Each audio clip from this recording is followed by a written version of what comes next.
Dhammapada verse 2. Matthakundali Vittu. All mental phenomena have mind as their forerunner. They have mind as their chief. They are mind-made. If one speaks or acts with a pure mind, happiness, sukha, follows him just like a shadow that never leaves him. In this context, sukha means happiness, satisfactoriness, fortune, etc., and rebirth in the three upper planes of happy existence. The story of Matthakundali. While residing at the Jetavana monastery in Savatthi, the Buddha uttered verse 2 of this book, with reference to Matthakundali, a young Brahmin. Matthakundali was a young Brahmin whose father, Dhammapada, was very stingy and never gave anything in charity.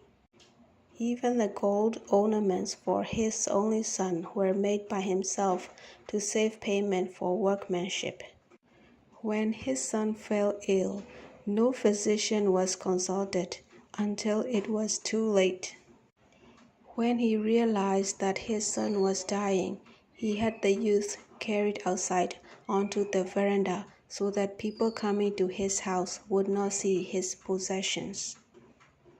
On that morning, the Buddha, arising early from his deep meditation of compassion, saw, in his net of knowledge, Matthakundali lying on the veranda. So, when entering Savatthi for alms food with his disciples, the Buddha stood near the door of the Brahmin at Dhammapada. The Buddha sent forth a ray of light to attract the attention of the youth who was facing the interior of the house. The youth saw the Buddha, and as he was very weak, he could only profess his faith mentally. But that was enough. When he passed away with his heart in devotion to the Buddha, he was reborn in the towering celestial world.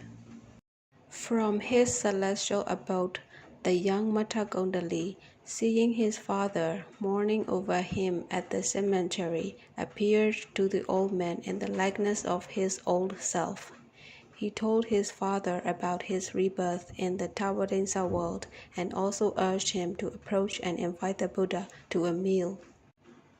At the house of Dhammapada, the question of whether one could or could not be reborn in the celestial world simply by mentally professing profound faith in the Buddha without giving in charity or observing the moral precepts was brought up.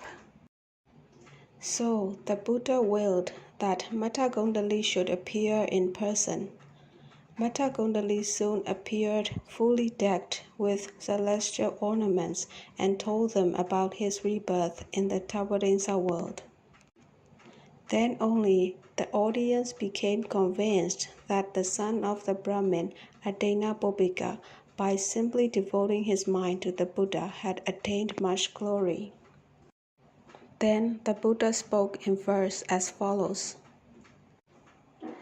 All mental phenomena have mind as their forerunner. They have mind as their chief. They are mind-made. If one speaks or acts with a pure mind, happiness, sukha, follows him just like a shadow that never leaves him. At the end of the discourse, Matthakundali and his father, Dhammapada, attained Sotapaddi Megha and Sotapaddi Phala. Dhammapada also donated almost all his wealth to the cause of the Buddha's teaching.